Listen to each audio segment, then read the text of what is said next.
था तो आपने अयोध्या में भी जब कर्फ्यू का माहौल था तो उस पर उन सब चीजों को सामान्य करने में अपना अद्वितीय योगदान दिया। और फिर वो समय आया क्योंकि 2000 में उत्तराखंड राज्य का गठन हुआ। उससे पहले जब आप बतौर IPS अधिकारी नैनीताल जिले में आपकी पोस्टिंग हुई तो उस वक्त भी लोकल स्तर का और एक बड़ा नेटवर्क आतंकवाद के रूप में वहां पर क्रियाशील था और उन्होंने अपने नेटवर्क के जरिए उस आतंकवाद को वहां पर ध्वस्त किया। और जैसा कि आप जानते हैं उत्तराखंड राज्य के गठन के बाद आपने हरिद्वार में भी बतौर SSP अपनी सेवाएं दी और वर्तमान में आप DGP पद पर कार्यरत हैं। साथियों, आदरणीय कुमार साहब को मेला जो पर्व होते हैं उनका एक्सपर्ट माना जाता है, उसका विशेषज्ञ माना जाता है और इसी के साथ तराई क्षेत्र में जो अपराध है उस पर अंकुश लगाने के लिए और अपराध का खात्मा करने के लिए आपने अपना पूर्ण योगदान इन मैदानी जनपद को दिया और अपने कार्य के साथ पूरा न्याय किया। और इसके साथ ही जैसे हम लोग सुनते रहते हैं कि जो पुलिस सिस्टम है उसके आधुनिकीकरण में भी आपने उल्लेखनीय भूमिका निभाई है। और सबसे बड़ी बात जैसा कि आप देखते हैं कि एक छवि बन जाती है आम आदमी के इंसान जहन में कि जैसे ही पुलिस का नाम आता है तो उनके जहन में एक छवि बन जाती है पुलिस की।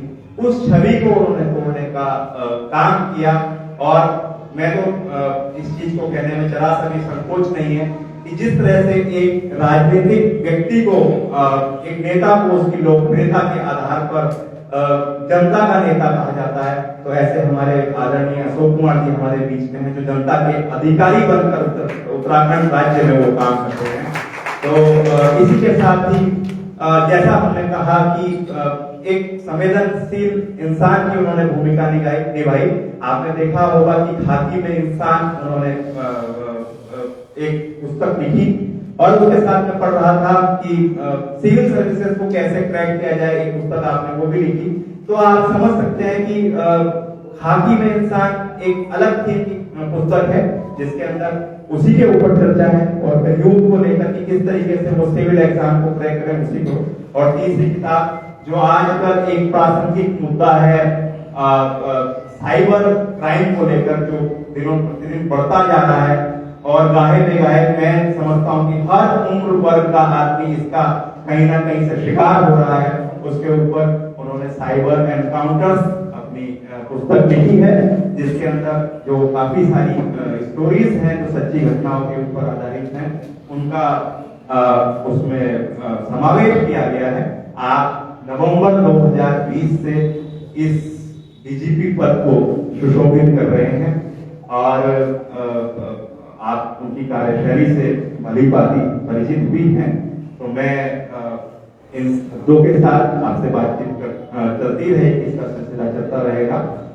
मैं चाहता हूं कि आपके और उनके बीच संवाद में अब कोई किसी किस्म का विलंब ना हो, तो मैं आमंत्रित करता हूं आदरणीय DGP सर को कि वो वहीं से सर आप बातचीत करें क्योंकि ये लगा ये संचालक के नाम ये कार्यक्रम लाइव चल रहा है तो आप सामने से ही आप कंफर्टेबल होगा, आप यहीं से अपनी बातचीत हम तक डिलीवर कर सकते हैं।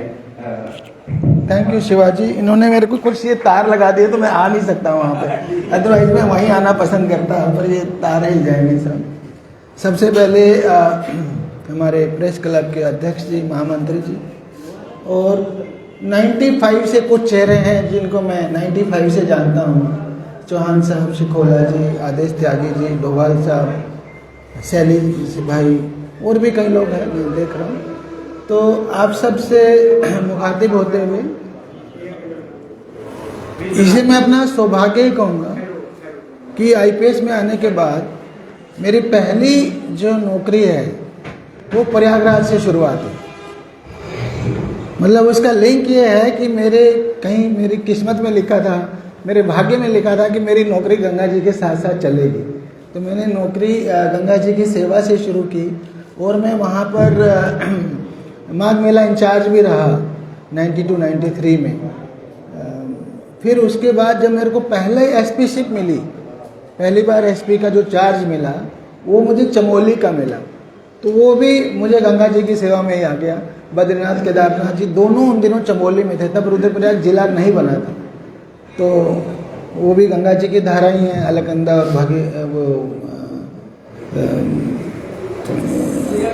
तो जो हमारे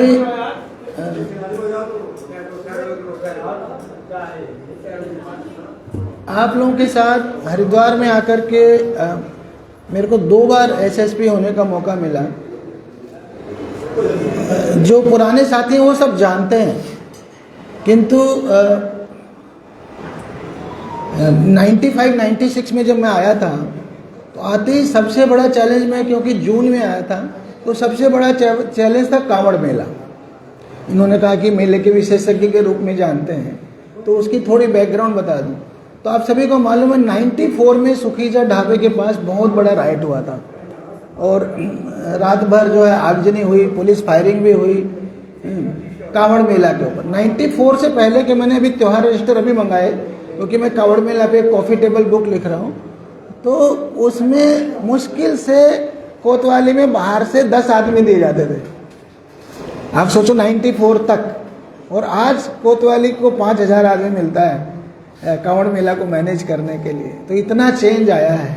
तो 94 में कांवड़ मेला का जो प्रबंधन था उसको हमने उठा करके 95 में, 94 तक वो नॉर्मल मेले की तरह चलता था। 95 में मैंने उसमें 35 या 36 सेक्टर बनाए थे, 5-6 सीओज बनाए थे, जोन्स बनाए थे, और तब हमने मेले को व्यवस्थित किया।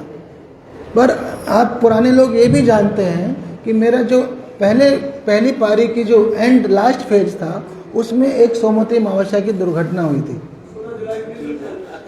15 जुलाई, हाँ 15 जुलाई 1996। तो बैठ जाओ, आप बैठ जाओ। तो उस दुर्घटना की वजह से मैं आपको आज दिल की बात बता रहा हूँ। जब मैं लौट के आया 2000 में, उत्तराखंड अलग हुआ और मैं उस टाइम वहाँ पे था यूएन मिशन में, कोसोवो में। तो मैं 2001 में नहीं आया, मैं 2002 में आया, ठीक है। तो मैं यूएन मिशन से लौट के आया, तो मैंने सरकार में आके कहा कि मुझे हरिद्वार छोड़ के बाकी जगह कर दीजिए। पोस्टिंग बता रहा हूँ, दिल की बात बता रहा हूँ, क्योंकि मेरे मन में कहीं ना कहीं वो दुर्घटना वाली बात फंसी हुई थी कि भाई एक बैड फेज देखा था मैंने, जिसमें क्योंकि दुर्घटना कई बार जाने अनजाने 20 कारणों से हो जाती है। आप सभी जानते हैं इन चीज़ों को। कई बार आप रोक भी सकते हैं, कई बार चाह के भी नहीं रोक पाते। जैसे सड़क दुर्घटना हो गई, तो खैर किस्मत में होता है ना। मैंने कहा भाग्य में तो गंगा जी की सेवा लिखी थी, तो दोबारा से फिर मेरे इसके इतना बोलने के बावजूद, जबकि मेरी वाइफ पंतनगर यूनिवर्सिटी में थी, मैंने कहा नैनीताल कर दो, उधम सिंह नगर कर दो, तो हरिद्वार ही पोस्टिंग हुई। तो दूसरा टेन्योर और लंबा रहा, और उसमें जैसा आप सबने कहा कि फिर मेला विशेषज्ञ के, क्योंकि फिर मैं ऐसा है ना, एक आदमी एक बार ठोकर खा लेता है, तो फिर आदमी उसमें एक्स्ट्रा अलर्ट हो जाता है। तो मैं हर मेले में 4 बजे अपने आप मेरी आंख खुल जाती है, और मैं सबको अलर्ट करता रहता हूँ कि आपने ये किया कि नहीं, ये किया कि नहीं, ये किया कि नहीं।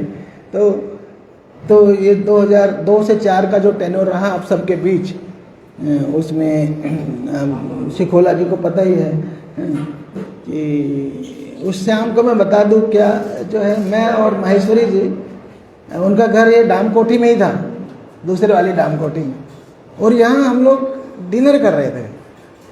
तो अचानक मैंने वायरलेस से कॉल पकड़ी, वायरलेस से मैंने कॉल पकड़ी कि खड़खड़ी की तरफ गोलियां चल गई हैं, पब्लिक के व्यापारी लोग इंजर्ड हो गए हैं, और जो जवान हैं वो राइट कर रहे हैं। तो मैं वहीं से रश किया, जितना भी मेरे साथ अपने गनर वनर साथ में रहते हैं, और हाँ बहुत सारे लोग आई विटनेस हैं, शैली जी, हाँ। किंतु वो बड़ा दुर्भाग्यपूर्ण दिन था, बट लकीली, और उससे अगला दिन, दोनों दिन रात हम कहाँ सोए। अगली सुबह पथराव भी हुआ, पुलिस फायरिंग भी हुई, पर रात में भी राइट हमने कंट्रोल किया। इसलिए मैं उनको याद कर रहा हूँ, शिखोला जी को। बिल्कुल हर की पैड़ी के संजय पुल पे ही इनके ऊपर अटैक कर रहे थे, तो मेरे को रबर बुलेट खुद चलानी पड़ी अपने हाथों से, तब जाके उनका वो बचा। तो एनीवे, तो अपना एक फेज होता है लाइफ का। तो हमने 2004 का अर्थ कुंभ हुआ, और अब दोबारा इस बार 2021 का कुंभ भी मुझे मेरे डीजीपीशिप में हुआ। तो मेले ठेले तो अब कुल मिलाकर के हरिद्वार का लेवल बहुत आगे बढ़ गया। जो हमारे पास अरेंजमेंट करने के लिए एक छोटी सी चौकी होती थी या चौकी की छत होती थी, हर की पैड़ी चौकी की, उसमें 15-20 लोगों की बैठक करते थे हम। उसी के लिए मैंने ये पूरा मेला कंट्रोल रूम बनवाया, 2004 में डिजाइन किया, तो अब सबके लिए व्यवस्था बन गई और धीरे धीरे हर मेले के साथ बड़ा होता जा रहा है। आप सब देख ही रहे हैं, अब तो ये जो 4 लेन होने से बहुत बड़ा फायदा हुआ है और मेले के स्वरूप में भी चेंज आ गया है इससे। तो ओवरऑल हमने कोशिश की पूरे लाइफ ये कोशिश की, जो अभी शिवाजी कह रहे थे कि खाकी में इंसान, कि पुलिस को जो है संवेदनशील होना चाहिए पीड़ित के प्रति, और पुलिस पब्लिक के लिए बनी है, ठीक है, पुलिस के लिए नहीं बनी है भाई। हम तो समाज को सुरक्षा देने के लिए पुलिस बनी है, समाज में सुरक्षा की भावना उसके लिए पुलिस बनी है। पर टायरनी देखिए, ट्रेजेडी देखिए, त्रासदी देखिए कि जो है पुलिस से आम आदमी डरता है। तो ये कितनी बड़ी त्रासदी है। पुलिस, आम आदमी को तो पुलिस को देख के खुशी होनी चाहिए कि पुलिस आ गई, मैं सुरक्षित हूँ। पुलिस का डर सिर्फ बदमाशों में होना चाहिए। तो ये हमने पूरे लाइफ कोशिश की है, पूरी लाइफ हमने कोशिश की। आप लोगों को पता है 2002 से 4 के बीच कितना माफिया, यहाँ से क्रिमिनल माफिया का सफाया किया गया, जो वेस्टर्न यूपी से आकर के यहाँ जड़ें जमाना चाहता था। तो ये जो है हमारा ओवरऑल थ्रू आउट लाइफ प्रयास रहा है। खाकी में इंसान किताब में 2 कहानियाँ रुड़की की और मंगलोर साइड की भी हैं। अभी डीजीपीशिप में भी हमने कोशिश की, जो जितना भू माफिया है, जितना नकल माफिया है, इन पे नकेल कसी जाए, क्योंकि आजकल क्राइम ना ट्रेडिशनल क्राइम कम हो गया है। चोरी, लूट, डकैती, मर्डर जो ट्रेडिशनल क्राइम था वो देखेंगे, एक तो वो कम हो गया है। दूसरा, हमने पुलिस को मॉडर्नाइज किया, प्रोफेशनल बनाया।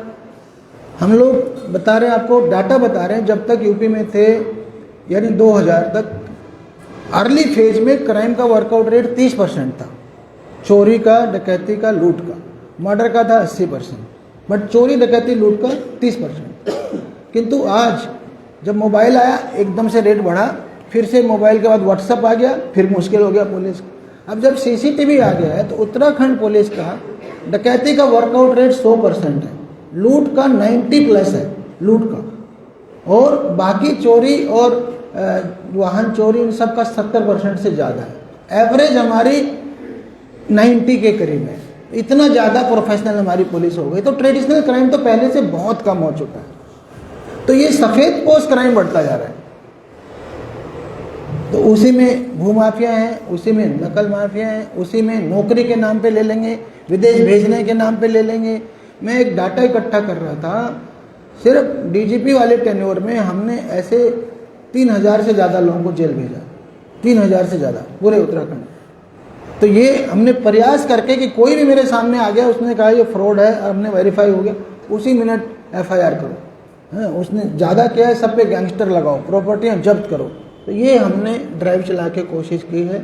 साइबर एनकाउंटर्स की बात करें, ये किताब मैंने इसीलिए लिखी कि साइबर क्राइम बहुत ज़्यादा बढ़ गया है। इसकी वॉल्यूम इतनी ज़्यादा है कि हमारी रीच के बाहर है। मतलब उत्तराखंड का साल भर का IPC क्राइम 14,000 15,000 है, और 9 महीने में cyber complaints, note FIR, cyber crime की कंप्लेंट 15,000 पार हो चुकी। मतलब सारा क्राइम एक तरफ और साइबर क्राइम एक तरफ। तो ये इतनी बड़ी चुनौती है कि इसको वर्कआउट करना भी आसान नहीं है, क्योंकि क्रिमिनल हजारों मील दूर बैठा है। ऑनलाइन है, उसको क्या एक दिन में 50 क्राइम कर देता है। बाद में बात सुन लेंगे सारे सवाल। तो वो मतलब फिजिकल क्राइम एक आदमी करेगा, उसको 10 रिस्क रहेगा, जनता पकड़ लेगी, चोर को, लुटेरे को पकड़ के मार देगी, लिंच कर देगी। इसको कोई नहीं, दूर बैठा है, अपने फ़ोन से सब कर रहा है। और हजारों लोगों को एक में मैसेज भेजा, 10 मछली पकड़ेगी, 10 को एक दिन में जाल में आ गई, अपना जो है कर दिया काम। तो सोचिए महीने में कितना करोड़ों रुपया का क्राइम हो रहा है। तो इनको जब पकड़ने जाते हैं तो दूर से अलर्ट कर देते हैं, भाग जाते हैं कि पुलिस आ गई। स्थानीय लोग भी इनको प्रोटेक्ट कर रहे हैं, क्योंकि कुछ एरिया तो ऐसे हो गए हैं, जामताड़ा और मेवात। मेवात में 3 स्टेट हैं, जामताड़ा में 2 हैं, बिहार और झारखंड, और मेवात में यूपी, राजस्थान और हरियाणा। जो नूह में अभी कांड हुआ, मथुरा साइड और भरतपुर साइड। तो ये इतने बड़े हब बन गए हैं, पूरा का पूरा गांव साइबर क्राइम का, करोड़पति बन गए लोग, तो वहाँ के सारे स्थानीय लोग उसको सपोर्ट कर रहे हैं। तो हमारे लिए बहुत बड़ी चुनौती है। तो लोगों को कैसे जागरूक किया जाए साइबर क्राइम के लिए, क्योंकि वही एकमात्र रास्ता है जिससे हम इससे जीत सकते हैं। तो इसीलिए हमने ये किताब साइबर एनकाउंटर्स लिखी है। इसमें 12 कहानियाँ हैं और वो सारी कहानियाँ साइबर क्राइम के अलग अलग उसमें मॉडस ऑपरेंडाई हैं। तो कोई जो है किसी में सेक्सटोर्शन की कहानी है, किसी में हनी ट्रैप की कहानी है, किसी में ATM फ्रॉड की कहानी है, किसी में लॉटरी फ्रॉड की कहानी है, किसी में OLX फ्रॉड की कहानी है। तो ऐसे करके मैंने 12 कहानियों के माध्यम से, मतलब आप इमेजिन भी नहीं कर सकते, हनी ट्रैप में फंस के एक एजेड आदमी ने 97 लाख रुपए खो दिया। एक डॉग खरीदने के लिए एक महिला ने 66 लाख रुपए खो दिया और क्रिमिनल अफ्रीका के निकले। तो ये जानना बहुत ज़रूरी है। जब हम अलर्ट होंगे, जानेंगे, तभी जा कर के साइबर क्राइम से बचा जा सकता है। इसके लिए हमने ये किताब साइबर एनकाउंटर्स लिखी है। बाकी आप लोगों ने बुलाया, राजेश जी का और पूरी आपकी कमेटी का, आप सभी का बहुत बहुत धन्यवाद। जो भी आपके सवाल हों, मुझे खुशी होगी उनको आंसर करने में। Thank you. मैं एक बार फिर अनुरोध कर रहा हूँ कि साथियों के सवाल मुझ तक आ चुके हैं। आपकी जो भी जिज्ञासा है सवाल के रूप में आप मुझ तक पहुंचा सकते हैं। सर, जैसा कि आपने बातचीत की कि जो ये वॉल्यूम कम करा लेते हैं एनकाउंटर्स है आपकी बुक में, उसके अंदर आपने 12 कहानियां जो ट्रू स्टोरीज हैं फील्ड एक्सपीरियंस के साथ जो आपने वो केसेस शॉर्ट आउट किए, उनमें एक स्लग जो दिया है जिसको हेडिंग कहते हैं, उसका टाइटल विश कन्या के नाम से, लाटरी जो कभी खेली ही नहीं गई। और सबसे बड़ी बात है कि सर के नाम की ही एक 25 फेसबुक आईडी, मतलब जो साइबर क्रिमिनल है उन लोगों ने बनानी से बीच में देखा था, एक नई कुत्ते के नाम पे ही हो गई। एक महिला को उसके बच्चे ने कहा कि मुझे एक पिल्ले की आवश्यकता है, तो उसके नाम पे ही, उसके एवज में ही उनको भारी भरकम रकम चुकानी पड़ी। ऐसी एक कहानी है जिसके अंदर एक बैंक के अधिकारी ही खुद तरफ हो गए। तो मेरा यहाँ सर आपसे ये सवाल है कि ये जो अपराध हुआ, मतलब जो ये साइबर क्राइम हुआ, इसके उसमें क्या अपराध की प्रवृत्ति थी और इस एज वर्ग के लोगों को ज्यादा जो वो क्रिमिनल हैं वो टारगेट कर रहे हैं इन दिनों? देखिए, कई बार हम ऐसा सोचते हैं कि साइबर क्राइम सिर्फ कम पढ़े लिखे या कम टेक्निकल लोगों के साथ होता है या एजेड लोगों के साथ होता है, कि नई पीढ़ी तो जो है is born with the mobile and computer, तो इसलिए वो इसको बहुत अच्छे से समझती है, जानती है। ऐसा नहीं है। साइबर क्राइम सब एज के साथ हो रहा है और सब तरह के लोगों के साथ हो रहा है, हाईली टेक्निकल लोगों के साथ भी हो रहा है। बस वो करने वाले फिर अलग अलग तरह के लोग हैं। साइबर क्राइम जो करने वाले हैं उनमें एकदम महा अनपढ़ लोग भी हैं। झारखंड के बिल्कुल जिन्होंने 10वीं पास नहीं की है, वो पेड़ों पे बैठ के अपने वहाँ जंगलों में मोबाइल लेंगे, टावर वावर लगा रखे हैं और वो साइबर क्राइम का कोर्स करते हैं। 15 दिन में 1 लाख रुपया, या तो IIT वाले 1 साल में ले तो 15 दिन में 1 लाख रुपए का कोर्स। ऐसे उनको बस पर्टिकुलर बता दिया आपने ये भेजना है, ये भेजना है, फिर आएगा तो ऐसे क्लिक करना है, पूरा 15 दिन में उनके हैंड्स ऑन करवा देते हैं। उसके बाद वो एक्सपर्ट हो जाते हैं। इसलिए आप देखेंगे उनका वही एक्सपर्टीज रहता है। एक आदमी है वो खाली फर्जी वीडियो कॉल कर दिखा करके आपका स्क्रीनशॉट लेते हैं। ये सारे मेवात वाले कर रहे हैं। ये जितना हमारा केदारनाथ हेली टिकट का स्कैम हुआ, ये सारा जामताड़ा में निकला। झारखंड हम 3-4 बार पकड़ लाए गैंग्स को। तो जो साइबर क्राइम करने वाले हैं वो भी एकदम अनपढ़ से लेकर के घोर टेक्निकल लोग भी हैं, सुपर टेक्निकल, और विक्टिम भी ऐसा ही है। इनके प्रोफाइल में कोई एज का या पढ़े लिखे होने का कोई डिफरेंस नहीं।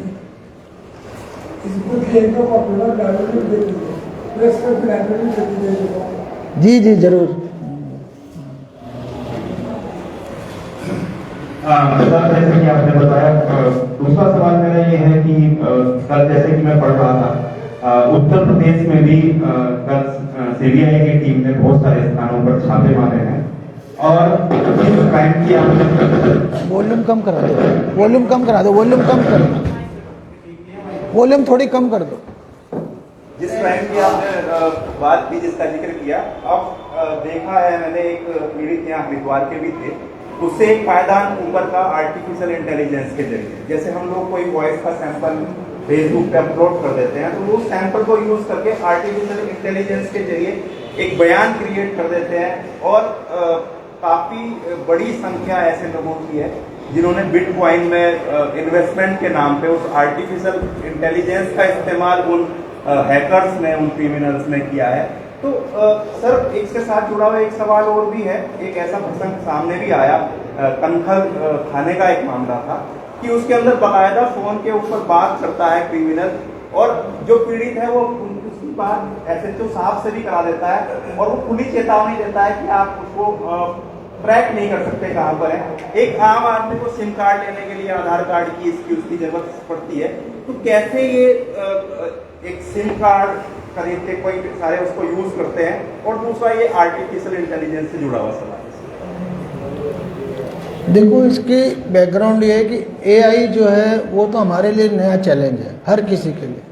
आर्टिफिशियल इंटेलिजेंस आने के बाद जितनी सुगमता हमें बहुत सारी चीज़ों में हो रही है टेक्नोलॉजी के एडवांसमेंट में, उतना ही क्रिमिनल को भी फायदा हो जा रहा है।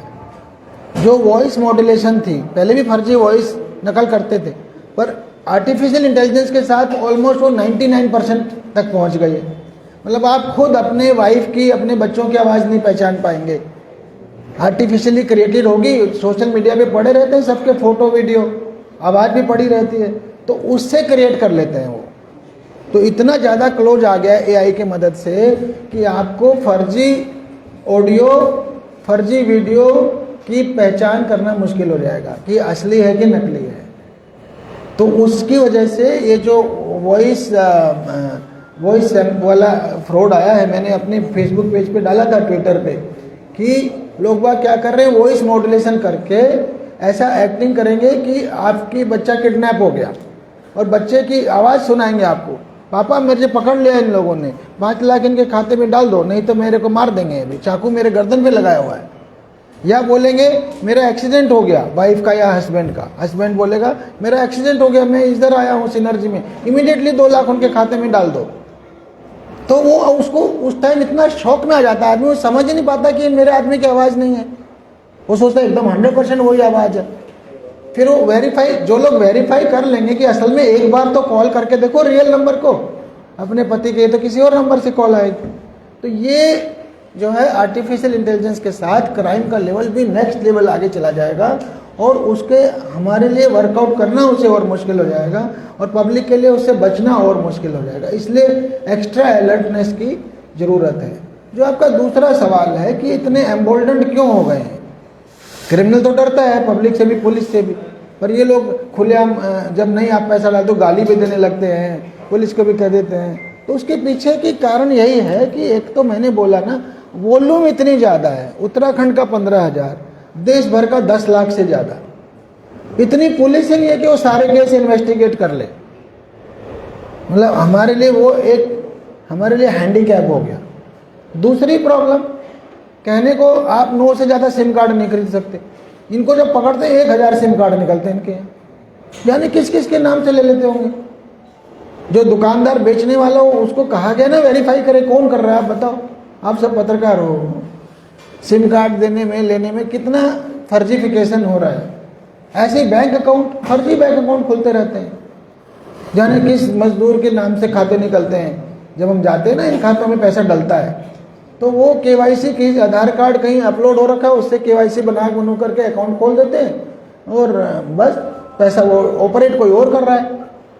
तो ये जो चीज़ें हैं, इन पे नज़र पड़ गई है MHA की, हमारे गृह मंत्री जी भी इसमें बहुत सजग हैं, और चीज़ें टाइटन भी हो रही हैं। ऐसा नहीं है, पहले से बैंकों ने सिस्टम बेटर किया है, किंतु अभी भी बहुत सारा सिस्टम ऐसा है जहां लूप होल्स भी बचे हैं। RBI ने भी सिस्टम को टाइटन किया है।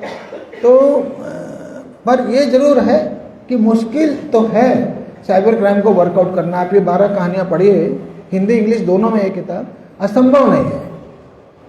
अगर पुलिस ठान ले और हम लोग उसे चुनौती के रूप में लेते हैं, जैसे मेरा जो फेक ID वाला केस है ना, मैंने इसमें डाला है, मेरी फेक फेसबुक पे फोटो लगा करके एक आईडी बना दी, किसी की भी बना दो, फिर किसी को भेजा फ्रेंड रिक्वेस्ट, उससे फिर 10,000 रुपये मांग रहे। तो बड़ा चौंका वो बंदा, अरे डीजी साहब मुझे 10,000 क्यों मांगेंगे। उन्होंने मुझे फ़ोन किया कि देखिए सर ये लगता है आपकी फेक आईडी बन गई। उन्होंने मैंने कहा हाँ ये मेरा नहीं है। तो मैंने कहा तुम इमीडिएट आओ, FIR लिखवाई। फिर हमने ट्रैक किया, बंदा निकला मेवात से ऑपरेट कर रहे हैं फेक आईडी वाले। तो जब हमने वहाँ टीम भेजी तो गांव में घुसने ना दे, लोकल पुलिस भी मना करके नहीं साहब ये तो पूरा एक कम्युनिटी का गांव है और यहाँ तो बड़ा बवाल हो जाएगा, दंगा हो जाएगा, ऐसा हो जाएगा, वैसा हो जाएगा। तो हमने कहा नहीं ऐसे तो नहीं छोड़ेंगे। तो फिर हमने कहा तुम वेट करो हमारी टीम को, वहाँ डेरा डाला उन्होंने।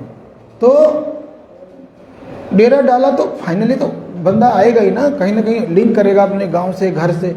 तो उसको ट्रैक करते करते हमारी टीम विशाखापट्टनम तक गई और फाइनली उसको पकड़ा। मेरा मतलब है एक केस के लिए इतनी मेहनत होती है, 15-20 दिन लग गए। तो ये इसका फ़ायदा उठा रहा है वो, कि इसलिए वो इतना देर कर जाते हैं। पर अगर हम लोग ठान लेते हैं काम करना तो जरूर वर्कआउट होते हैं, ऐसा नहीं है। यही इस किताब में हमने प्रूव करने की कोशिश की। एक सवाल और मैं लूंगा यहाँ पर, रूपेश पालिया जी ने पूछा है सर साइबर क्राइम में ऐसा कौन सा मतलब सेंसिटिव क्राइम है जिससे व्यक्ति की जान भी जा सके? कोई ऐसा आपने आपके समय में ऐसा केस आपने वर्कआउट किया हो? या देखिए जान जाने वाले तो ना ये एक तो आजकल ना ये लोन, चाइनीज लोन ऐप, वो आपको लोन देंगे, सस्ते लोन का झांसा दे करके, और फिर आपके साथ बुलिंग करते हैं, फिर ब्लैकमेल करते हैं, फिर आपके रिश्तेदारों को भेजने लगते हैं। तो ऐसे बहुत सारे लोग सुसाइड कर जाते हैं। ऐसे ही सेक्सटोर्शन के केसेस, अभी एक LIC का रिटायर्ड आदमी पिथौरागढ़ का, उसने कोई गलती भी नहीं की थी, वो एक अननोन वीडियो कॉल उठा ली, उसने स्क्रीनशॉट ले लिया, ठीक है, उधर से कोई ऑप्शन मूवी थी, ऑप्शन लड़की का, तो वीडियो शॉट लेके उसको स्क्रीनशॉट लेके ब्लैकमेल कर 45 लाख रुपए दे दिया उसने। जब एक पैसा नहीं बचा तब एक रिटायर्ड चीफ सेक्रेटरी के थ्रू उसने मुझे अप्रोच किया, हमने इमीडिएट केस लिखवाया और 3-4 दिन में पकड़ लाया इससे मथुरा साइड से। तो मैंने कहा पहले ही आ जाते भाई पुलिस पे। अब ऐसे ही लोग ना कभी कभी बेचारे लड़के लड़कियां, छोटी लड़की, उसका कोई फोटो वायरल कर दिया, वीडियो वायरल कर दिया, तो ये कहीं ना कहीं सुसाइड की तरफ चले जाते हैं बच्चे। तो साइबर क्राइम इसलिए बहुत डेंजरस होता जा रहा है। और कहीं ना कहीं दूसरी बात, बहुत सारा पैसा, देश का पैसा बाहर भी जा रहा है। ये पिछले 2021 के बाद हमने कई ऐसे केसेस किए हैं जिसमें क्राइम के पीछे चाइनीज लोग निकले और पैसा क्रिप्टो करेंसी के थ्रू बाहर, देश के बाहर गया। तो ये उस हिसाब से भी बहुत इम्पोर्टेंट होता जा रहा है। सर मैं ये आपसे जानना चाह रहा था, इसी से जुड़ा हुआ ही सवाल है कि अब बतौर DGP कार्य का थोड़ा कम है, तो कुछ साथियों की हमारी जिज्ञासा भी है। कुमार दुष्यंत जी हैं, महावीर नेगी जी हैं न्यू स्टेशन से, वो जानना चाह रहे हैं कि आपके इस अनुभव का लाभ किस तरीके से पुलिसिंग सिस्टम को मिलेगा? क्या राजनीति में जाने का कोई आपका इरादा है? और इसके साथ ही एक चीज मैं और जोड़ना चाहूँगा, तब आपका जवाब आएगा। बीच में आपने एक इंटरव्यू में कहा था कि आपकी प्लानिंग है कि आप साइबर वॉरियर के रूप में कुछ लोगों को तैयार करें जो बाद में इस कार्य को सुपरवाइज करें। तो ये मैं आपसे जानना चाहूँगा। सबसे पहले तो ये आप ही लोग नहीं, बहुत सारे लोग ऐसा सोचते हैं, और खासकर मेरे अपने विभाग के लोग, कई लोग अफवाह भी फैलाते हैं कि मैं कोई पॉलिटिकल कैरियर फॉलो करने वाला हूँ। ऐसा कोई मेरी मंशा नहीं है, दूर दूर तक जीरो मंशा है। क्योंकि हमने जो पुलिसिंग की है, सभी लोग जानते हैं, आप सभी लोग, पीपल फ्रेंडली पुलिसिंग करी है, लोगों के लिए पुलिसिंग की है, अप्रोचेबिलिटी बढ़ाई है। भाई जब पुलिस पब्लिक के लिए बनी तो पब्लिक से दूर क्यों? पब्लिक पुलिस तक पहुंचेगी तभी तो सूचना आएगी अपराधियों के बारे में, तभी तो एक्शन होगा, तभी रिजल्ट आएंगे। तो पब्लिक फ्रेंडली पुलिस करने से ऐसी भ्रांति लोगों में आ रही तो बहुत गलत बात है। तो मेरी ऐसी कोई इच्छा नहीं है किसी तरह का पॉलिटिकल वो करने की। मैं आराम से रिटायरमेंट के बाद भी, मुझे लगता नहीं कि मैं इतना एजेड हो गया हूँ कि मैं लाइफ से रिटायर हो जाऊँ, ठीक है।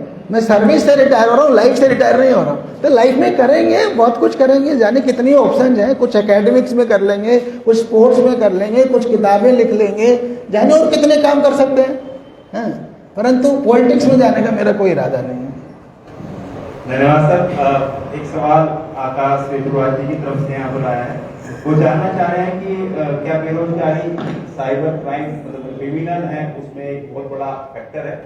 और इसके साथ में एक चीज और जोड़ना चाहूंगा कि जब ये लोग पकड़े जाते होंगे जिन केसेस को आप सॉर्ट आउट करते हैं, तो जैसे कि एक महानुभाव वो भी रहे होंगे जिन्होंने आपकी फर्जी फेसबुक आईडी बनाई थी, तो क्या उनके साथ आपका साक्षात्कार हुआ? कैसा महसूस किया आपने उस टाइम? नहीं, मैंने कोई साक्षात्कार उससे नहीं किया। मैं जानता हूँ इट्स अ वेरी पेटी थिंग। ये लोग सोचते हैं ना कि जितने बड़े आदमी की बनाओगे उतनी जल्दी आसानी से पैसा मिल जाएगा। तो पहला सवाल क्या था? बेरोजगारी से जुड़ा ये सब बहाने होते हैं। जरूर है थोड़ा बहुत लिंक आप समझते हैं। क्राइम में होने में कहीं ना कहीं सोसाइटी का रोल है, सोशल बैकग्राउंड का रोल है, इकोनॉमिकल बैकग्राउंड का रोल है। पर अगर हम ये सोचें कि जो सोसाइटी फुल्ली डेवलप्ड है, क्या वहाँ क्राइम नहीं है? क्राइम अमेरिका में भी है, क्राइम यूरोप में भी है। ऐसा नहीं कि वहाँ क्राइम जीरो होगा। यस, जहाँ पे हमारे पास अपने लाइफ के लिए जो बेसिक रोटी कपड़ा और मकान नहीं है, बेसिक सुविधाएं नहीं, तो सर्टेनली थोड़ी टेंडेंसी बढ़ती है कि उसको और कुछ है नहीं तो कहीं ना कहीं क्राइम की तरफ आदमी भागता है। वो उसका छोटा मोटा कारक फैक्टर हो सकता है, पर सिर्फ हम ये सोचें कि साइबर क्राइम इसलिए हो रहा है कि बेरोजगारी नहीं, वो कोई लिंक नहीं है। सर एक और इस फहरिस्त में सवाल है अपने कुलभूषण शर्मा जी का। आप कह रहे हैं कि इस दिशा में क्या पहल होनी चाहिए? उन्होंने एक आपके बात को कोट किया हुआ है कि आमतौर पर आदमी पुलिस से डरता है उसके पास जाने के लिए, तो कुछ मामले ऐसे भी होते होंगे साइबर क्राइम से रिलेटेड जो पुलिस के संज्ञान में नहीं आ पाते होंगे, तो उसके बारे में आपकी क्या राय है सर? साइबर क्राइम में तो पूरे देश में पहली बार एक बहुत बढ़िया सिस्टम हो गया है 1930। आप इस पे कॉल करिए और आपकी रिपोर्ट हो जाती है। पूरे देश का एक कॉमन प्लेटफॉर्म है, NCRP भी बोलते हैं, national cyber crime reporting portal. तो इसलिए कॉमन प्लेटफॉर्म है, वहाँ पे आपकी शिकायत दर्ज हो जाती है। तो इससे ज़्यादा मतलब क्या कर सकते हैं? क्या सवाल था आपका? सर यही है कि कोई मेरा सवाल ये था, आपने बताया कि आम आदमी पुलिस के पास आने से संकोच करता है। हाँ जी। तो ऐसी इस दिशा में सर क्या होना चाहिए कि दोनों का तारतम्य एक बेहतर स्थापित हो? देखिए, वो तो मैंने बताया पुलिस अधिकारियों के एटीट्यूड में सुधार की जरूरत है। मैंने तो अपनी किताब खाके में इंसान जो 2009 में लिखी थी, उसका 2nd चैप्टर है, उसमें मैंने सटायरिकली लिखा है कि सेवक नहीं साहब है हम लोगों के कंधे पे लगा हुआ इंडियन पुलिस सर्विस या प्रोविंशियल पुलिस सर्विस PPS, उनके कंधे पे लगा SP सिटी साहब। तो आगे सर्विस लिखा है ना। आप में से कोई किसी को सेवक बोलता है? SP सिटी साहब, SSP साहब, DG सब साहब है। तो ये एटीट्यूड की प्रॉब्लम है। हम लोगों को सब कुछ सेवक होना है, जन सेवक है हम सब, पब्लिक सर्वेंट है, IAS हो IPS हो कोई भी। तो प्रॉब्लम क्या है, हमें फ्यूडल बैकग्राउंड, अंग्रेजों के टाइम की बैकग्राउंड है, तभी से वो साहबियत आ गई है। तो उस पूरी मैंने दूसरे चैप्टर में अपने खाके में इंसान की इसको बहुत हाईलाइट किया है कि कैसे हम अंग्रेजों के टाइम की पुलिस को आगे बढ़ाते जा रहे हैं, और उसमें ये एटीट्यूड आ गया एरोगेंस का। Otherwise we are people, public servants, और ऐसे में लोगों की सुनवाई करना हमारी ड्यूटी है, कर्तव्य है। एहसान नहीं कर रहे सुनवाई करके, हमारा कर्तव्य है कि लोगों की सुने। और उसको तो कुछ अधिकारी अप्रोचेबल ही नहीं है, न ऑफिस में बैठेंगे न फोन उठाएंगे, तो फिर पब्लिक बेचारी क्या करेगी? मैं तो ऐसे बोल रहा हूँ, आजकल इस एटीट्यूड के बावजूद जो ऑनलाइन सिस्टम्स आ गए हैं, तो वही साइबर क्राइम में आए। इवन अदरवाइज जैसे सीएम साहब का हेल्पलाइन पोर्टल है, अब वहाँ पे कंप्लेंट में आप दर्ज करते तो उससे रिजल्ट आते हैं, ऐसा नहीं है। उसमें काफ़ी सुनवाई है, सुनवाई बढ़ी है पहले से, तो और होनी भी चाहिए क्योंकि हमारी काम है जी। धन्यवाद सर। मेरा अगला सवाल ये है, मेरा खुद का भी सवाल है, इसमें मैं जोड़ के मैं बीच में सर जी बिल्कुल बिल्कुल, अच्छा कर रहे हैं आप। जहाँ लगता है कि थोड़ा खतरा हो जाएगा तो मैं नाम नहीं बताता था तो सर मेरा सवाल ये है कि जैसे कि देखने में आता है कोई भी IAS अधिकारी अपनी जब नई सेवा में आता है, मसूरी से प्रशिक्षण लेके, चाहे वो हैदराबाद से या अन्य जगहों से प्रशिक्षण लेके आता है, तो एक जो स्पार्क है वो थोड़ा एक अलग तरीके का स्पार्क होता है। और एक आम जो अवधारणा है सर, वो आप मान के चलिए कि बाजीराव सिंघम वाली जो स्टाइल है, लोग ये चाहते हैं कि पुलिस में ऐसा हो, या दूसरा गंगाजल फिल्म के SSP अमित कुमार हो, सब कुछ बदल है। तो जब आप फील्ड के अनुभव में आते हैं और जब फील्ड में काम करते हैं तमाम तरह के राजनीतिक दबाव भी होते हैं, तो क्या आपको ऐसा महसूस होता है कि कहीं ना कहीं जो लिबर्टी है काम करने की वो प्रभावित होती है, जो आप सोचते हैं? देखिए, जहाँ तक फिल्मों की बात है तो न तो दबंग सच है और न ही सिंघम, सब आर्टिफिशियल है। उससे पहले था फिल्में आखिरी में आता था पुलिस, सब हीरो कर लेगा तब पुलिस आएगी, क्योंकि पुलिस पहले आएगी तो हीरो क्या करेगा। तो बाद में ऐसी फिल्में आने लगी पुलिस के फेवर में, सिंघम, कि पुलिस वाला ही सुपर हीरो है, वो सबको मार मोड़ देता है। तो ये सोसाइटी का सच नहीं है। इसलिए मेरी जो किताब है खाकी में इंसान, वो मैंने पूरा 100% ट्रूथ डालने की कोशिश की कि रियलिटी ये है। तो हमें रियलिटी के नज़दीक रहना होगा। हम एक डेमोक्रेसी में काम कर रहे हैं, लोकतंत्र है, तो लोकतंत्र में जनप्रतिनिधि का भी रोल है, उसको आप जीरो नहीं कर सकते। पर अगर आप, तो हरिद्वार के लोग जितना मुझे जानता उतना कोई नहीं जानता पूरे देश में, अगर आप देखेंगे तो इतने टाइम में मैंने जो स्टाइल अपनाया है कि मान लिया कोई जनप्रतिनिधि आपसे 5 काम बोलेगा, मोर और लेस 3 काम या 2 काम उसमें सही होते हैं, 1 या 2 काम गलत होते हैं। आप जो सही काम है वो कर दीजिए और गलत के लिए बता दीजिए ये नहीं हो सकता, तो वो आपके साथ रहते हैं। ऐसा नहीं है, बहुत कम जनप्रतिनिधि ऐसे होंगे जो आपको गलत काम के लिए फोर्स करेंगे। और ये आपका भी वो है, मोरल कैरेक्टर होना चाहिए कि नहीं मैं गलत तो नहीं होने दूंगा। तो ये अगर हम लाइन अपनाते हैं तो सब ठीक हो जाता है। पर वो जो एक लाइन है ना, वो भी कहीं ना कहीं उसमें भी कहीं गलती है कि हम जनप्रतिनिधियों को जीरो नहीं कर सकते, क्योंकि हमारे सिस्टम में डेमोक्रेसी है और उस सिस्टम के अंतर्गत आप हम सब काम कर रहे हैं, चाहे प्रेस हो, और बैलेंस ऑफ पावर है, वो भी आपने नोट किया होगा। उस सिस्टम में बैलेंस ऑफ पावर है। हमें मान लिया कोई पार्लियामेंट और लेजिस्लेचर कंट्रोल करती है, पार्लियामेंट लेजिस्लेचर को जुडिशरी कंट्रोल करती है, इन सबको प्रेस कंट्रोल करती है? तो बैलेंस ऑफ पावर है, तो वो जरूरी है लोकतंत्र में। नहीं तो कोई एक आध बंदा ऐसा हो जाएगा उस सब पे फिर गलत भी तो अत्याचार भी तो कर सकता है, ऑटोक्रेटिक हो सकता है ना। सर एक सवाल है कि क्राइम पेट्रोल सीरियल सभी देखते हैं, उम्मीद करते हैं कि हमारी पुलिस भी ऐसे कार्य करे, क्योंकि सब देखते हैं कि पुलिस किस तरह कार्य करेगा, पकड़ रही है। पुलिस ऐसे ही कार्य करती है, सिर्फ प्रॉब्लम क्या है कि साथ में वो कुछ गलत काम भी कर देती है, तो गलत काम हाईलाइट हो जाते हैं। जो वर्कआउट तो हमारे सारे वैसे ही होते हैं, जो क्राइम पेट्रोल में दिखा रहा है पुलिस वाले ही तो दिखा रहे हो, वर्कआउट सारे ऐसे ही होते हैं। डोभाल जी आप कुछ कह रहे हैं?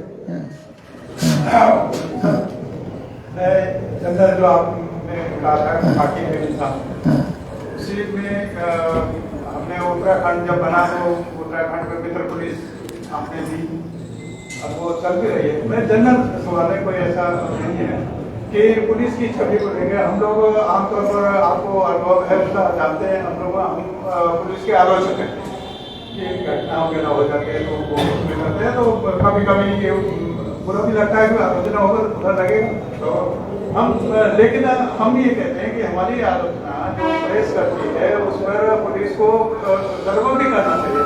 हमको उम्मीद है, मैं बैंक से 10 लाख रुपए लेकर निकला हूँ, मुझे मालूम है कि 17 चौक पर हमारा पुलिस खड़ी है, मुझे सुरक्षित हूँ, मैं चला जाऊंगा। हम महिलाएं हमारे गहने पहन के जाते हैं, इसलिए चली जाती हैं कि पुलिस हमारे रास्ते में है, हमें कोई दिक्कत नहीं होगी। ये मैं, लेकिन वो भाव उसमें बदल जाता है कि कभी घटना हो जाती है। मैं ये आपसे कहना चाह रहा हूँ कि ये पुलिस कब आएगी, जैसे जो अग्निशमन है वो भी पुलिस है, वो आग लगती है तो हम उसके हवाले कर देते हैं उसके, और हमें मालूम है कि वो आग बुझाने आया, वो आग बुझा के जाएगा। और लेकिन ये परिवर्तन कभी हो सकता है क्या पुलिस में, कि हम महसूस करें कि नहीं वो इस मैं आपका पॉइंट समझ गया, मैं इसको बड़ा आसानी से समझाता हूँ। और ये हमारे पुलिस वाले भी अब वो सब उसको वो करेंगे, नोट करेंगे हमारे। देखिए, एक तो सारे लोग पॉजिटिवली आलोचना करें ऐसा भी नहीं होता है, कुछ लोगों के मोटिव जो वहाँ गड़बड़ भी होते हैं। एक पॉइंट वो, दैट अपार्ट, सबसे बड़ी बात यह है कि स्टार्टिंग में हमें भी खराब लगता था, किंतु टाइम ने हमें सिखाया, और मैं अपने पुलिस वालों को अब यही सिखाता हूँ कि आलोचना को पॉजिटिवली लेना सीखो। हम लोग सोचते थे कोई क्राइम हो जाएगा, जिसने प्रेस मैनेज करी तो क्राइम नहीं लिखेगा। ऐसा कैसे होगा भाई? वो तो उसकी रोजी रोटी है, उसने नहीं लिखा तो उसके ऊपर सवाल उठ जाएंगे, वो तो लिखेगा ही। तो हमने अपने टेन्योर में धीरे धीरे सीखा, उसके बाद हमने एडोप्ट कर लिया कि कभी हमने प्रेस से ये नहीं कहा कि आप ये मत छापिए। स्टार्टिंग के 1-2 टेन्योर छोड़ने के बाद हमने कहा आप जरूर छापिए, जो हो गया तो आपका काम है, किंतु एक रिक्वेस्ट है, हमारा वर्जन भी छाप दीजिए, दैट्स ऑल। अगर डकैती हुई तो पुलिस ने क्या किया? पुलिस मौके पे गई, वर्कआउट करने का प्रयास कर रही, यहां तक गए वहां तक गए, है ना, वो भी वर्जन डाल दीजिए तो थोड़ा ठीक हो जाएगा। तो ये बात है सर। कुछ क्वेश्चन और है, समय भी बीतता जा रहा है, तो जी। मैं कंक्लूड कंबाइन कर दो। हाँ, डॉक्टर हिमांशु द्विवेदी जी और जयपाल सिंह जी, इनकी एक क्वेरी है कि जो शहर में जो बहुत बाढ़ सी आ गई है, ऑटो विक्रम ट्रैफिक जाम की जो समस्या है और नशे की बढ़ती हुई समस्या है, इससे कब निजात मिलेगी? हिमांशु द्विवेदी जी और जयपाल जी पूछ रहे हैं। और एक सवाल हमारे वरिष्ठ साथी हैं त्रिलोक चंद्र भट्ट जी, उन्होंने EFIR प्रणाली पर पूछा है कि जो बहुत सारी क्राइम्स होते हैं तो सीमित ऑप्शन है उसको कराने के लिए दर्ज, तो इसकी सुविधा का लाभ लोग कैसे उठा सकेंगे? और ये जो रूट डिसाइड करना जो है ऑटोज का और ई रिक्शास का, इसमें क्या व्यवहारिक है? मैं भूल जाऊंगा, आप याद रखना। एक साथ 3 सवाल हो गए। देखो, ड्रग्स बड़ी प्रॉब्लम है पूरे देश के लिए, और अकेले पुलिस उसे कंट्रोल कर ले बहुत मुश्किल है, क्योंकि उसके एनफोर्समेंट साइड भी है, सप्लाई साइड भी है। जब तक पब्लिक में डिमांड रहेगी तब तक आएगा कहीं ना कहीं से, तो हमें वो डिमांड भी तो खत्म करनी है। सप्लाई के पीछे आप भी लगे, हम पुलिस भी लगे, बट डिमांड तो खत्म करनी है ना। उसके पीछे तो माँ बाप का, स्कूल्स का, कॉलेज का, यूनिवर्सिटी का, पूरे समाज का, हर एक का रोल है, तभी तो जाके रुकेगा ना। बच्चों को ऐसे संस्कार देंगे, उसको सिखाएंगे। अब बच्चा कहने लगे drugs is cool, drugs cool कहाँ है? Drugs is death. ड्रग्स मजा नहीं, ड्रग्स सजा है, तो ये उसको सिखाना है। तो ड्रग्स में तो ये है। दूसरा क्या था? ट्रैफिक हमारे लिए जरूर प्रॉब्लम है, और उसका सबसे बड़ी तो फैक्टर 2 ही हैं कि सड़कें लिमिटेड हैं। पहले जब उत्तराखंड बना 4 लाख गाड़ियाँ थी, आज 33 लाख गाड़ियाँ, मतलब 8 गुना बढ़ गई। सड़कें 2 गुना बढ़ गई होंगी। पार्किंग तो है ही नहीं, फिर सड़कें जितनी वो एनक्रोचमेंट। तो ये चीज़ें भी समाज के साथ, आप लोगों के साथ मिलकर के ही हो सकती हैं। जो ऑटो और विक्रम का सवाल है वो डिटेल में है, वो हमारे SP ट्रैफिक साहब और SSP साहब बात कर लेंगे। एक सवाल और था आपका इसी में सर, ये नशे को लेकर ना तीसरा EFIR। यस, मैंने कहा ना मैं 3 में भूल जाऊंगा, 2 याद रहे।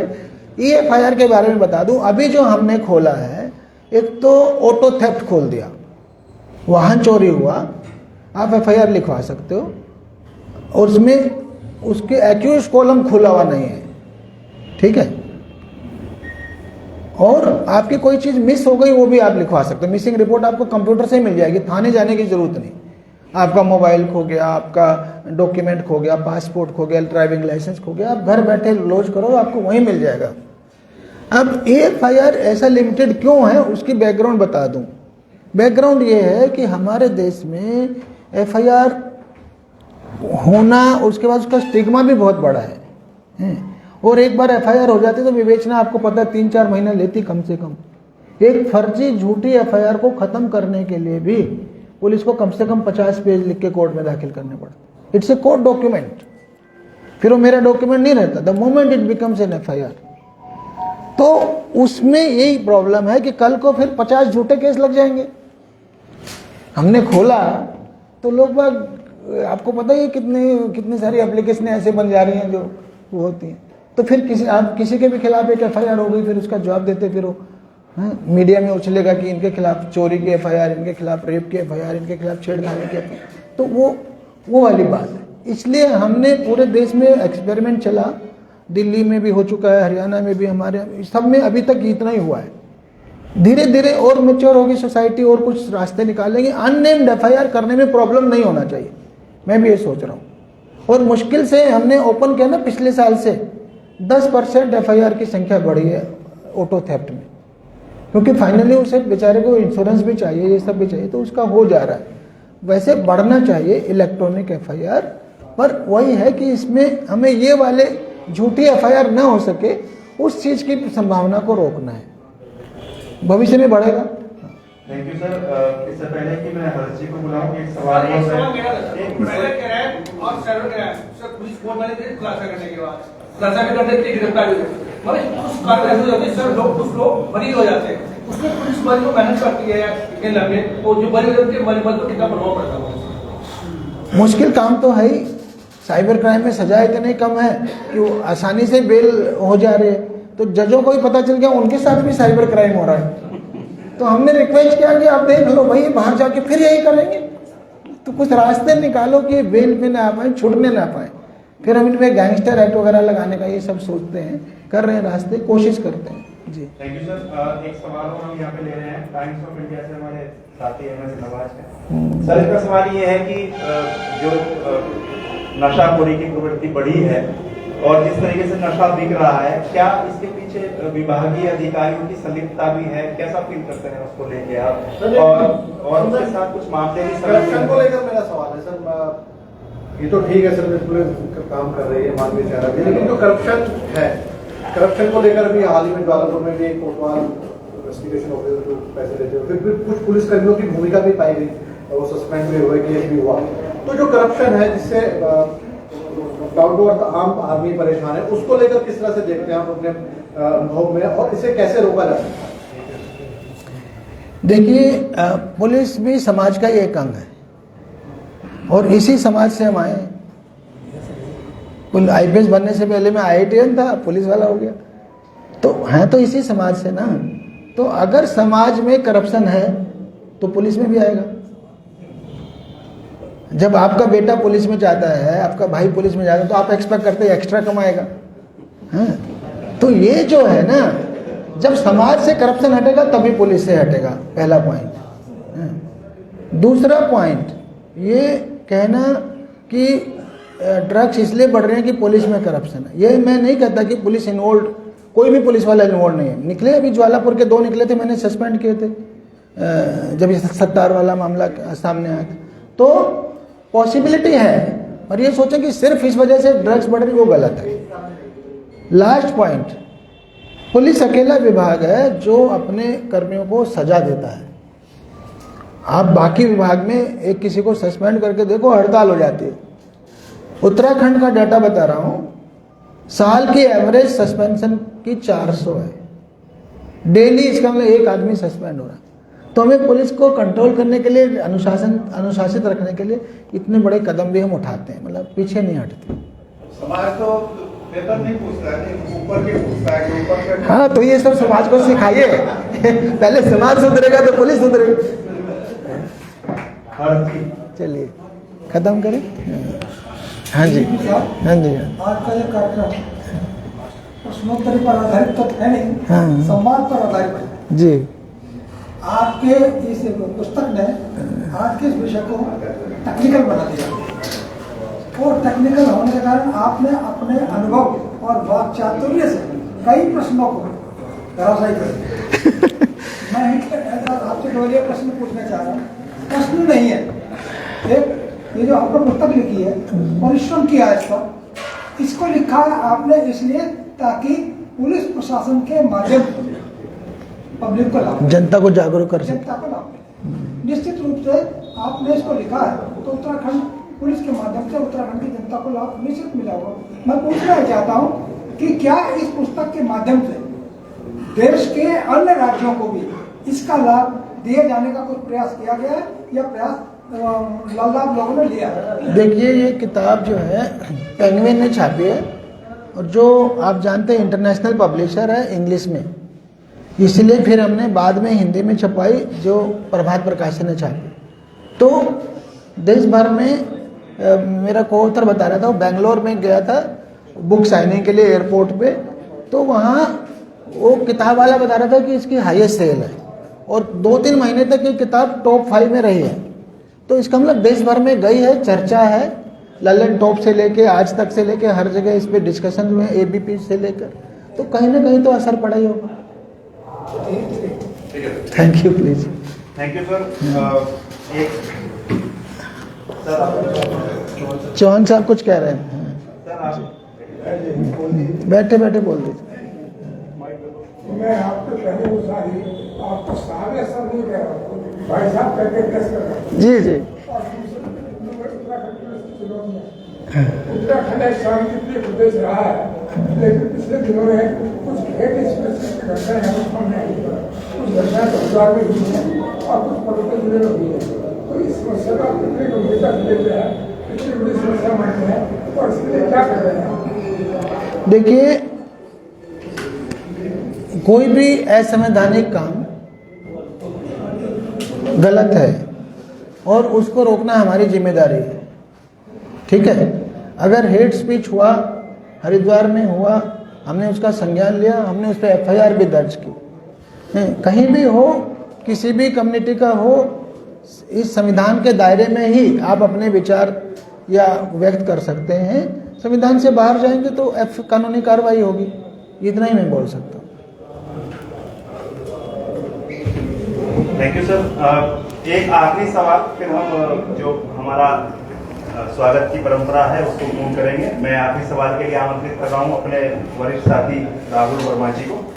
सर मेरा सवाल ये है कि पुलिसिंग के सामने एक बड़ी चुनौती है अनवांटेड कॉल जो आ रहे हैं सर, वीडियो कॉल। कि एक सिंपल साधारण आदमी के पास एक वीडियो कॉल आ गया, इधर से कोई महिला वीडियो बना ली और वो आदमी अपने आप को अपराधी की श्रेणी में रख दिया है। ये सब मामले हरिद्वार में भी साथ एक आध मामले हैं सर, वो आ रहे हैं। उसको रोकने को लेकर किस तरह से प्रयास है? क्योंकि जब इस तरह के मामले आते हैं तो संकोच भी आदमी करता है सामने आने में, मैं कैसे कहूँ, तो कहीं ना कहीं एक ट्रैप में फंसा है। दूसरा सवाल एक और है सर, क्योंकि पुलिसिंग के ऊपर जिम्मेवारी भी है तो एक दबाव भी है सर, वर्किंग आवर भी ज्यादा है, तो एक मानसिक रूप से पुलिसिंग स्मूथ हो। क्योंकि जब कार्यशैली, क्योंकि हम लोग भी जब वर्किंग में होते हैं 10 घंटे से ज्यादा का काम होता है तो निश्चित तौर पर एक प्रेशर क्रिएट होता है। उस प्रेशर को कम करने के लिए किस तरह से आप लोग काम कर रहे हैं आगे, और आगे क्या और ऐसा प्लान है ताकि पुलिसिंग ठीक से चले? जो पहला पॉइंट है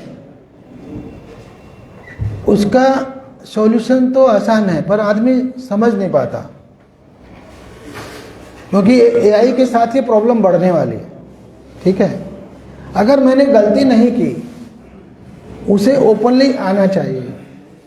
जैसे मैंने अभी LIC वाले की बात की, 45 लाख रुपए, जब मैंने गलती नहीं की तो एक अननोन वीडियो कॉल उठा ली, उसने स्क्रीनशॉट ले लिया, अब जनता को पता चल चुका है, तो आप ओपनली बोलो ना अपने मीडिया पे, सोशल मीडिया पे, कि किसी ने मेरा एक फेक स्क्रीनशॉट ले लिया, वो फर्जी कर रहा है, उसे बोदर ना करें। आप जो ही बोलेंगे खत्म हो जाएगा। किसी ने अपनी फेक ID बना ली, अपनी स्टेटस लगा देते हैं खट से। UC जैन ने मुझे भेजा 3 दिन पहले, जानते ना सब UC जैन को, उसकी फेक ID बन गई। तो मैंने उसका मैसेज देखा, मैंने कहा इसको अपनी स्टेटस बना दो, व्हाट्सएप स्टेटस, सब कोई देख लेगा, तुम्हारे जितने जानकार हैं पता चल जाएगा कि फेक ID है। हाँ, और अभी आर्टिफिशियल इंटेलिजेंस के साथ जब इसमें और फेक वीडियो बनने लगेंगे, उसका भी, पहली बात तो आप असली में फंसेंगे क्यों, और जो असली में फंसने वाले उसका फायदा उठा सकते हैं, वो कहेंगे तो आर्टिफिशियल इंटेलिजेंस वाला है, ये मेरा है ही नहीं, वो वेरीफाई होने में तो साल लग जाएगा। तो इससे डरना नहीं चाहिए, ये डर की वजह से ब्लैकमेल कर रहे हैं वो लोग, है ना। जो दूसरा आपका सवाल था पुलिस के वर्किंग आवर्स, पुलिस के वर्किंग आवर्स की एवरेज 13 घंटे है। क्यों है 13 घंटे? 12 घंटे की तो हमारी ड्यूटी लगती है। आप किसी भी थाने में चले जाओ, 12 घंटे की शिफ्ट मिलेगी। किसी भी त्योहार को देख लो, 8 से 8, है ना, तो 12 घंटे तो शिफ्ट ही है। फिर कभी कभार वो शिफ्ट पूरा करके गया, एक्सीडेंट हो गया, दंगा हो गया, भीड़ आ गई, तो उसकी एक्स्ट्रा ड्यूटी भी लगती रहती है, इसलिए एवरेज 13 घंटे आती है। तो हम लोगों ने कोशिश की है कि पुलिस को मॉडर्नाइज करें, उसकी वर्किंग कंडीशन सुधारें, ऑफिस की शेप बदलें। आप देखो पहले ऑफिस के थाने क्या थे, हमने कितना बदल दिया, मायापुर का ही कितना कायाकल्प हो गया आपके पड़ोस में है। तो वो जो है ऑफिस, रेजिडेंस, उनकी लिविंग कंडीशंस, उनकी सैलरी सब सुधरा है, सब में चेंज आया है। टाइम के साथ अभी बजट की बात आ जाती है तो मैन पावर उतनी नहीं है, नहीं तो हम नौकरी भी कहेंगे कि 8 घंटे की करनी पड़े, ऐसा कोशिश होगी, पर अभी थोड़ा निकट भविष्य में नजदीक नहीं लगता। Thank you. बहुत बहुत धन्यवाद सर। हमारे कोषाध्यक्ष अनिल भास्कर जी, जी आखिरी सवाल है, प्लीज मेरा सभी से निवेदन है, थोड़ा संक्षेप में आपके पास सवाल पूछ रहे हैं। हरी मैं ये पूछना चाह रहा था जी, क्या पुलिस किसी मनोविज्ञान को लेकर के काम करती है आज की तारीख में या पहले से जो जनता का जो मनोविज्ञान है वो किस प्रकार से बदला हुआ, सहयोगात्मक हुआ है या ज्यादा ऐसे अनप्रैक्टिकल हुए या जो पहले पुलिस को थोड़ा सा फीडबैक दिया करते थे, पहले मुखबिरी होती थी, आज की तारीख में वो करते हैं या नहीं करते, उसमें कोई समस्या है? उसका स्वरूप बदलता जा रहा है और चैलेंज में सोशल मीडिया हमारे लिए एक बहुत बड़ा चैलेंज बन के आया है कि अचानक से एक आंदोलन खड़ा हो जाता है झूठ के दम पे। मैं पर्टिकुलर एग्जांपल नहीं लूंगा पर आप पिछले सालों में नोट कर सकते हैं, मतलब 90% झूठ के दम पे एक बहुत बड़ा आंदोलन खड़ा हो गया। वो हमारे लिए बहुत बड़ी चुनौती है। तो इसका स्वरूप बदला है। पहले भी पुलिस का साथ देने वाले थे और खिलाफत वाले भी थे, है ना। तो अभी भी हम भी डिजिटल वर्ल्ड में भी हमने कोशिश किया, अपने वॉलंटियर बनाए, उसकी ज़रूरत है क्योंकि लोग कितना झूठ फैला रहे हैं। तो इस पे कानून को भी और मजबूत करने की ज़रूरत है। जो फेक न्यूज है और जो प्रोवोकेटिव न्यूज है या प्रोवोकेटिव पोस्ट है, न्यूज छोड़िए, किसी अब तो हर आदमी के हाथ में मीडिया है, तो वो प्रोवोकेटिव पोस्ट समाज में नफरत फैलाएगी, जहर फैलाएगी, दंगे भड़काएगी। तो उन सब को कंट्रोल करने की ज़रूरत है।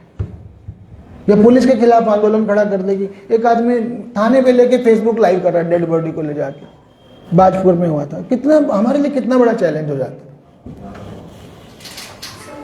बेहद धन्यवाद सर। आप 1-to-1 पूछ लेना। अब चूंकि समय भी हो चला है, जैसा कि हमें उम्मीद भी थी, सर ने बेहद संजीदगी के साथ जो हमारी चर्चा का विषय था उससे विषयोत्तर भी पुलिसिंग के ऊपर और अन्य मुद्दों पर बड़ी संजीदगी के साथ बड़े संवेदनशील तरीके से उनका जवाब दिया। और आशा करता हूं कि आप सभी की जो जिज्ञासाएं हैं पुलिस की कार्यप्रणाली को लेकर और काफी हद तक वो शांत हो गई होगी। और मैं अब इस समाज के जो वितरण था उसको मैं अनुरोध कर रहा हूँ अपने महामंत्री रावत जी से कि वो मंच के नजदीक आए, और अनुरोध कर रहा हूँ मैं अपने अध्यक्ष श्री रामचंद्र कनौजिया जी को कि आप दोनों हमारे डीजीपी सर का स्मृति चिन्ह देकर यहाँ पर स्वागत करेंगे। अध्यक्ष महामंत्री जी।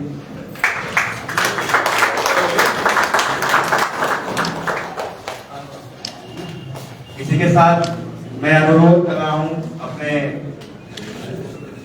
महामंत्री रावत जी को कि वो हमारे बीच में मौजूद हैं। हमारे जिले के कप्तान श्री समेत डोभाल जी, आप उनको स्मृति चिन्ह प्रदान कर रहे हैं।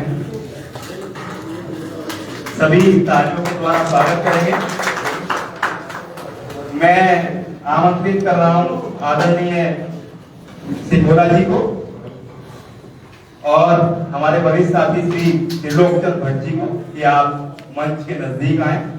हम अभिनंदन पत्र प्रेस क्लब हरिद्वार की ओर से आदरणीय डीजीपी सर को प्रदान कर रहे हैं। आदरणीय सिंघोला जी, त्रिलोकचंद भट्ट जी।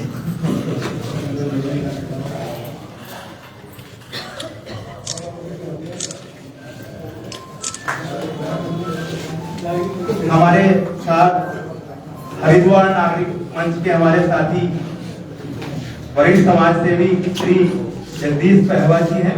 वो मेरी आवाज सुन रहे हो तो मंच के नजदीक आए। हमारे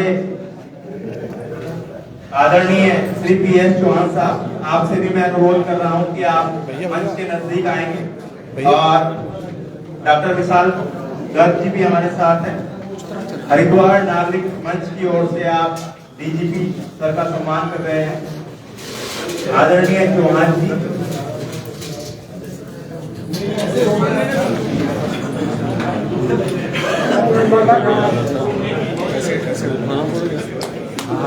इधर से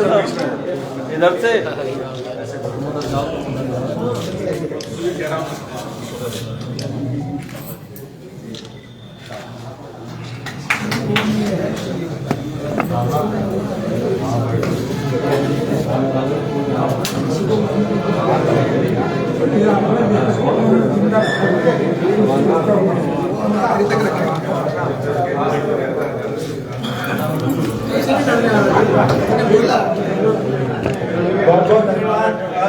मेरा सभी से निवेदन है कि अभी 5 मिनट और रुकेंगे। वो कार्यक्रम में उपस्थित रहने के लिए मैं अपने